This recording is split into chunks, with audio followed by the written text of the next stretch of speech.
A major bank made me wait 7 hours. A banker laughed, "Hey, Mr. Low-tier company, you have no balance. The poor don't belong here, just go home." LOL. That's when I made a life-changing decision. Soon after, the bank president spoke to me, his voice shaking. "Your company's account is almost completely empty. Wow. Why is a financially struggling small business like yours here? You are completely unworthy. Why don't you simply go?" Clutching his stomach, Thomas erupted in laughing as though he had just heard the world's funniest joke. Something snapped inside of me as I saw Thomas talk so arrogantly. I was not making any progress with this. Despite my sympathy for my dad, I made the decision to create a new account at a different bank. From the beginning, I had never been a good fit for big banks like this one. The mood in the bank abruptly grew strained when I gave up and got up to go. It wasn't due to an increase in clients. The staff was acting oddly since someone had just entered from the back. Thomas, who had been smugly dominating me only moments before, jerked to his feet and stood stiffly as he spotted this man. "Hey, Brian. Greetings from our branch. You're here a lot sooner than anticipated." With his hands wringing, Thomas rushed to meet the middle-aged man. The man, however, ignored Thomas and proceeded directly at me. He looked like he had just seen a ghost because of how pale his face was. His voice wavered as he talked when he got to me. "Excuse me, but are you Jake?" "I am, indeed." I gave him a gentle greeting and said, "Thank you for always being there for my father." The man graciously returned the welcome. Thomas and the other employees surrounding us, meanwhile, stood motionless and seemed shocked. Not surprisingly, they were shocked that Brian, the bank's president, would personally address a client like me. "What's happening? Do you mean that Brian is acquainted with this man?" Thomas, who was already agitated and in a panic, was going to find out something much more startling that would make him even more distraught. "I'm Jake Harissa, and I'm 31 years old. I took over my dad's business, an electronics store, in the little town where I was born and raised. My dad was born into a family of traditional craftsmen, but his instructor, my grandfather, died before he could fully learn the trade. My dad launched his business to help support my mom and my newborn elder brother because he already had a family of his own at that point. To make ends meet, he sold handmade toys and repaired radios using his skill. Even though she had a newborn to tend to, my mom assisted in running the store. Their tiny workshop somehow developed into a legitimate electronic business as a result of their unwavering efforts to satisfy consumers' wants. But my dad, who sacrificed the family's traditional craft to provide for us, fell seriously ill a few years ago. That's how I, the third son who had been aimlessly drifting after finishing school, ended up taking over the store. At first, I accepted the responsibility casually, but running the business turned out to be far more challenging than I ever imagined. I regretted underestimating what it takes to manage a small-town electronics shop. One of my biggest struggles is being taken seriously by customers and business partners. I hate to admit it, but I look much younger than I am. Even though I'm in my 30s, 9 times out of 10, people I meet for the first time mistake me for a teenager. "Oh, are you helping out at the store? That's so responsible of you." Hearing comments like that is still one of the better reactions. In the worst cases, I get yelled at for no good reason. Why, when I discuss business with a kid like you? Even when I tell them my actual age, they often don't believe me and laugh it off as a joke. When that happens, I usually explain by mentioning the year I was born and something notable that happened that year. I know I don't look it, but I'm 31. I was born a month after the big hurricane, for example, something along those lines. Once I say that, most people are surprised and finally acknowledge that I'm an adult. Only then can I start having a real conversation about business. There are people out there who envy those who look younger than their age. But for me, my baby face has been nothing but a burden. As a businessman, it's undeniably a disadvantage because I'm always starting several steps behind, just trying to be taken seriously at the negotiation table. I even tried growing a beard to appear more dignified, but people laughed, saying I looked like some kind of comedy actor, so I gave up quickly. How long am I going to be treated like a kid? Maybe if I get married and have children, I'll finally look like a proper adult man.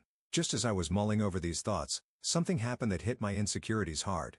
One afternoon, I went to a major bank branch in the next town over. The truth is, the electronics store I inherited from my dad had been incorporated during his time. My dad was more of a craftsman than a businessman, so he wasn't great with taxes or legal matters, but a well-informed acquaintance of his recommended it, and he went ahead with the incorporation process. As a result, I needed to take care of some procedures related to the corporate account he had set up back then, so I squeezed the visit into my work schedule. By the way, the decision to handle these procedures at this particular branch was also suggested by another acquaintance of my dad's. There were other bank branches closer to our home and shop, but after some persistent persuasion from this person, I decided to make use of an inactive account at this large bank. I didn't have any particular loyalty to any bank, and I figured it wouldn't hurt to maintain goodwill with my dad's old friend. When I arrived at the branch, it was bustling with customers as expected of a major bank. I'd nervously approached a woman at an open counter. "Excuse me, I'd like to take care of some procedures related to a company account. There's a queue for service, so please wait for your turn." When I nervously explained my request, the woman at the reception desk didn't so much as crack a smile and simply gestured toward the waiting area chairs. Her lack of friendliness didn't bother me much at the time. That's because I had anticipated being turned away at the counter or questioned about my age. Being told to sit and wait made me feel like I was at least recognized as a legitimate customer. Relieved, I sat down and waited for my turn. But no matter how long I waited, my name was never called. The people who came in after me were being helped one after another, completing their transactions and leaving. I thought something might be wrong, but I didn't want to cause a fuss in an unfamiliar place, so I decided to stay quiet and wait patiently. By the time, I finally ran out of patience and approached the counter again. More than 2 hours had passed. Looking back now, I think I should have followed up much sooner. But back then, I didn't have the confidence. As the timid person I was, all I could do was just lightly prompt the woman for guidance. "Excuse me, but I've been waiting for over 2 hours. Is it still not my turn yet?" When I spoke up, the woman at the counter frowned suspiciously and said something shocking. "What? I don't have any record of a Jake Harrison in our system." "No. That can't be right. I'm Jake Harrison here to handle some corporate account procedures. Please check again carefully." "Well, even so, there's no record of your registration. And besides, we're about to close soon." When I glanced at the clock after hearing her reply, I realized the waiting room clock was indeed nearing 3 p.m. I'm sure I provided my name and explained my business at the counter. "In fact, wasn't it you who registered me?" "No. I don't recall anything about that." "What's all the commotion?" "I'm sorry, Thomas. This customer is suddenly a man who looked to be at least a decade older than me emerged from the back.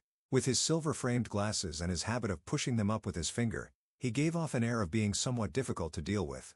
Judging by how tense the woman at the counter became upon his arrival, it was clear he wasn't exactly the friendly, easygoing type of boss. After the woman explained the situation, the man who introduced himself as the assistant branch manager spoke to me in a condescending tone. "I'm Thomas Roberts, the assistant branch manager. So you're Jake Harrison. Look, young people like you might not realize this, but banks everywhere are really busy these days. Even a branch like ours in the middle of nowhere isn't idle. So don't go causing trouble for the girls at the counter, all right?" He made it sound as if I had been giving the staff a hard time. I sighed and decided to carefully explain everything from the beginning. "I'm the one who's having trouble here. Listen, I came here over 2 hours ago, gave my name, and explained my business at the counter. Isn't it strange that my registration wasn't completed? Is that true? Which girl registered you?" At first, I thought it was the lady right in front of me, but it wasn't me. "I've never heard of a Jake Harrison before." The woman, who seemed on the verge of being accused, quickly shook her head in denial. Thomas, the assistant branch manager, looked back and forth between the woman and me before raising his voice. "All right, ladies. Could all the counter staff gather here for a moment?" I couldn't help but worry if it was really okay for him to shout like that. But when I looked around, I realized I was the only customer left in the branch. The rest of the bank employees were busy moving about in the back, likely finishing their tasks. It seemed the bank's operating hours had ended while I was arguing at the counter. When Thomas clapped his hands and called out, about 10 young women quickly gathered around. They were all wearing the same uniform and had their long hair tied up. I hate to admit it, but having grown up in a rough-and-tumble household with 2 rowdy brothers, I couldn't tell them apart. "All right, is the person who registered Jake here?" Thomas glanced back at the group of women as he asked, but as expected, no one answered. One woman avoided my gaze after briefly making eye contact, but even looking at her face, I couldn't be sure if she was the one who helped me at the counter earlier. I couldn't just point fingers at her based on her suspicious behavior. So when Thomas turned to me with a question, I couldn't give him a definite answer. "Well, Jake, do you remember who you spoke to about your issue?" "No. I don't remember her face. I think it was someone at the counter near the entrance though." "Well, that's not much help. If you really did register, there's no way my highly capable staff would forget." As Thomas dismissed the gathered women, he continued to criticize me relentlessly. "Honestly, young people these days complain the moment things don't go their way. And to top it off, coming in with complaints right at closing time? That's just plain obnoxious. I'm not complaining without a reason. The fact is, your staff forgot to register me. I'm simply asserting my rightful claim, and now I'm being treated like some troublesome customer. It's insulting. Well, either way, the bank is now closed for today, so please leave. If you don't want to wait next time, come in first thing in the morning, and make sure to register properly." "Oh, well, I heard that loud and clear. I'll be here first thing tomorrow morning as you've suggested. Make sure my issue is handled properly then. Alright. Morning, first thing. Got it. I glared at Thomas as I left the branch, the shutters nearly closing behind me. For a moment, I considered canceling the account and switching to another bank, but the thought of my dad held me back, and I decided to stick it out for now. The next day, as I had declared to Thomas, I arrived at the bank first thing in the morning and completed the check-in process. Coincidentally, the woman at the counter who helped me was the same one I had complained the previous day. When she saw my face again, she tensed up slightly, but handled my case politely. After I explained my request again, she looked apologetic and sad. I'm sorry, Jake. That procedure can only be started after 10 a.m. What? But yesterday, Thomas told me that coming first thing in the morning would save me the wait. You were there when he said it, weren't you? I sincerely apologize. Thomas didn't know the specifics of your procedure at the time. I managed to swallow the anger welling up inside me. It's not her fault. Getting angry at her won't accomplish anything, I told myself. I took a deep breath and then spoke to her. I can't wait around for an hour during the busy morning hours. I'll head back to work now and return during my lunch break. Could you please make sure everything is ready for the procedure by then? Yes. Of course. We'll be expecting you. Please make sure of it. All right then. With that, I left the bank frustrated and returned to work. Around lunchtime, I headed back to the branch. The counter area was just as crowded as before, but I headed straight to the woman from the morning. I'm back. Let's proceed with the request I mentioned earlier. Jake, please have a seat and wait for a moment. Got it. When she saw my face, she looked visibly flustered and directed me to the waiting area.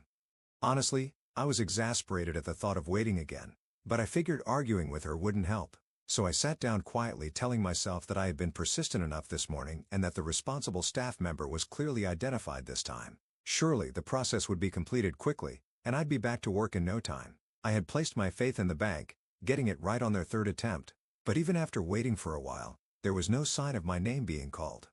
Worse yet, the woman I had entrusted with the task had disappeared into the back without me noticing. Without her present, there was no one I could follow up with. I had no choice but to sit there helplessly as other customers were called up one by one. In the end, it wasn't until 2 hours after I arrived at the branch that I finally heard my name called from the counter. When I glanced at the bank's clock, it was just past 2 o'clock p.m. It had been 5 hours since I checked in at 9 a.m., adding the 2 hours I waited yesterday. I had spent a total of 7 hours waiting, and this was now my third visit to the branch for the same procedure. Cursing the bank silently, swearing I'd never come back, I headed to the counter. But instead of the woman from before, it was Thomas, the assistant branch manager, standing there. Thomas greeted me with a smirk and spoke up. We can't have you cornering our female staff like yesterday, can we? So I'll handle you personally this time. Now, kiddo, why don't you tell me what errand you're running for today? What little chore brought you here? His condescending tone, as if speaking to a child, made my blood boil, but I knew losing my temper would only play into his hands, so I held back my emotions. I've already explained this multiple times. It's about the corporate account for Harrison Electronics. I believe the account is registered under that name. So, could you check it? Of the current representative. Well, a kid running a company. You sure can't judge a book by its cover. Alright, kiddo. I'll go check the account details for you. Can you wait here like a good boy? Just hurry up and get it done. When I glared at him and spoke in a low voice, Thomas chuckled mockingly and disappeared into the back. When he returned, he was holding what looked like the account information and said something shocking. Wow, your company's account is practically empty. What's a broke little company like yours doing here? You're totally out of your league. Why don't you just leave? Thomas burst into laughter, clutching his stomach as if he had just heard the funniest joke in the world.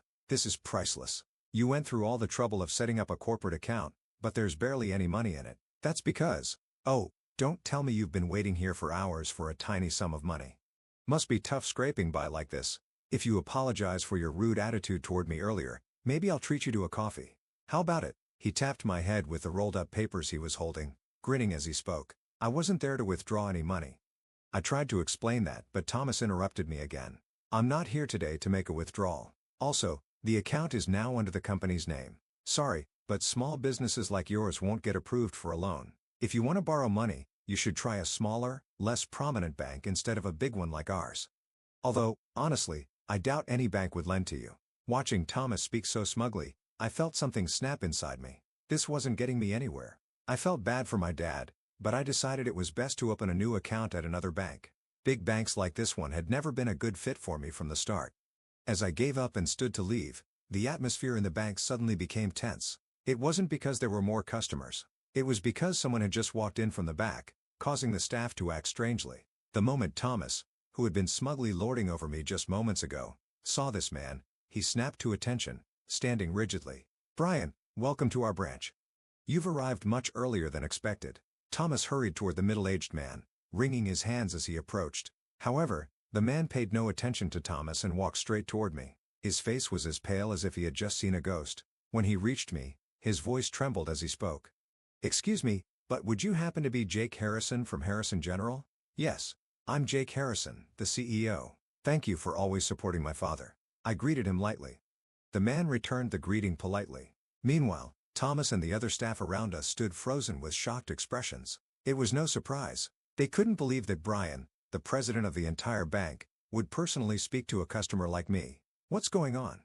Are you saying Brian knows this guy?" Thomas asked in disbelief. "Yes, sir. The person you were just mocking and tapping on the head earlier is the son of my benefactor and a very important client whom I personally invited to the bank," Brian said, glaring at Thomas with disdain. His voice was cold and firm. Brian was an old acquaintance of my father and had risen to become the president of a major bank. Turning back to Thomas, who was now visibly trembling and pale, Brian continued mercilessly. "Also, Thomas, you were laughing at the account balance earlier, weren't you? Well, Jake here is about to make a significant deposit." "What?" Thomas turned to me with a dumbfounded look on his face. I decided to explain everything to him from the beginning. "That's right. As recommended by Brian, I was planning to deposit about $1 million. $1 million? Impossible. Where would you even get that kind of money? You called us a bottom-tier company earlier, but thanks to our success, we've been doing quite well. Our newly developed appliances have been selling like crazy, and we've even rebranded from Harrison Electronics to Harrison General." As I explained this with a smirk, Thomas collapsed onto the floor in disbelief. "May I have a moment?" The elderly man's voice echoed through the now silent bank branch. "Alex," I asked. I asked Thomas here to take me to a private room, but it seems he was too preoccupied to assist me. So I decided to come out and see what was going on, and I overheard your conversation. Apologies for eavesdropping." The man referred to as Alex walked toward us slowly, leaning on his cane. I recognized him immediately. In fact, anyone living in this area would know who he was. Alex was the head of an old prestigious family and a well-known local figure. He was probably a significant client who, unlike me, would have been escorted straight to a private room without hesitation. And yet, Thomas had chosen to ignore such an important customer just to deal with me. He must have been determined to mock me as much as he could. When Alex got closer, he placed a hand gently on my shoulder and said, "Brian, this young man is remarkable." Even when faced with provocation that would tempt most men to lash out, he remained calm and composed. "I doubt you'll find anyone more level-headed or patient." "You're absolutely right. I too believe Jake here is more mature and composed than anyone I know," Brian agreed. "Thank you very much. That's humbling to hear," I replied. Being praised by two men from my father's generation at the same time, I couldn't help but feel a bit embarrassed as I thanked them. Meanwhile, Thomas, still sitting on the floor, looked completely defeated as if the life had been drained out of him. Later, after the branch closed, we gathered in the private meeting room to investigate Thomas. By the end, the only ones left in the branch were me, Thomas, Brian, and, for some reason, Alex. While I may have a youthful face, the presence of these two authoritative men made Thomas tremble like a frightened puppy the entire time. Summing up the events, including Thomas's reluctant confession, here's what we uncovered. Brian had convinced my father to deposit $1 million into the dormant corporate account. As the current CEO, I had visited the branch to handle the deposit. Additionally, I had planned to update the account's name to reflect our company's rebranding from Harrison Electronics to Harrison General. But thanks to Thomas's outrageous behavior, neither task had been accomplished. In the end, the 2-day ordeal I endured was the result of Thomas's malice and a stroke of bad luck on my part. Thomas, who was known for being highly ambitious, had been eyeing the branch manager position for some time. While plotting how to unseat the current manager, he stumbled upon insider information that Brian would be visiting the branch for an inspection. Seeing an opportunity, Thomas decided not to inform the branch manager about the visit. Instead, he intercepted all phone calls intended for the manager and ensured no information reached him. With this strategy, Thomas managed to keep the branch manager in the dark and scheduled the inspection for a day when the manager would be absent. He planned to harness Brian's opinion of the branch manager, and if all went well, elevate himself to become the next branch manager. Thomas had heard in advance that a major client would be visiting soon, but he was convinced that the prominent local figure, Alex, was the important client Brian had invited. Thomas never imagined that I was the CEO of the rapidly growing electronics company, Harrison General. Instead, he assumed I was just a poor young nobody and continued to treat me with a condescending and unpleasant attitude. The reason I ended up waiting a total of 7 hours over 2 days was apparently due to a simple human error on the first day and deliberate harassment by Thomas on the second. Thomas had instructed the female staff to block my request from being processed. After Thomas finished explaining everything, it was Alex who spoke first. "You fool. Are you seriously judging people based only on appearances?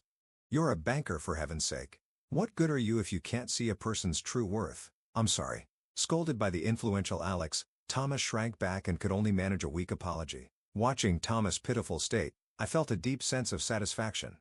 That day, I left Thomas in Brian's hands and headed home with Alex. For some reason, Alex had taken a strong liking to me and even insisted on driving me home himself. When I arrived home in a chauffeur-driven car, my parents were utterly shocked. They were so stunned by Alex stepping out of the car to greet them that they nearly started worshipping him.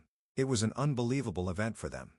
After calming down, I consulted my dad about the incident at the bank. He told me there was no need to feel obligated to Brian, so I promptly closed the old corporate account. I then opened a new account under Harrison General's name at a local bank near my home and deposited $1,200,000. Since then, I've always been shown to a private room and no longer have to wait in line at the bank. To my surprise, around the same time, Alex also withdrew all his funds from the major bank and transferred them to another institution.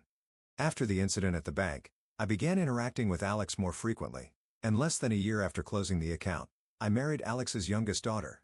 My parents were absolutely thrilled, far more than when I announced I was taking over my dad's company. As a result of trying to unseat the branch manager, Thomas ended up severely damaging his own reputation and was reassigned to a small affiliated company. Once a deputy branch manager at a major bank, Thomas was now demoted to an entry-level employee at a minor firm. He had a wife and 3 children, but his salary was nowhere near enough to support his family, and their financial situation grew dire. Unable to endure the hardship, his wife left him, taking the kids with her, and they divorced soon after. Having lost both his job and his family, Thomas drowned himself in alcohol. One day, he caused an assault incident at a bar and was arrested. Eventually, he was fired from his position at the small company as well. Meanwhile, the major bank where this all occurred was swallowed up in a wave of mergers and acquisitions, and its name quietly disappeared. Although Brian was no longer the president of the bank, he continued to thrive, serving as an executive at the newly formed institution after the merger. Half a century has passed since I was left waiting at the bank. Both banking and society have undergone significant changes since then. Thanks to the rise of online banking, most transactions can now be completed from home. The value of money has tripled since those days, but with the move toward cashless payments, fewer and fewer people rely on physical cash. Of course, it's not just the environment that has changed. I can say that I've changed significantly compared to how I was in my 30s. For one, I no longer feel insecure about my appearance.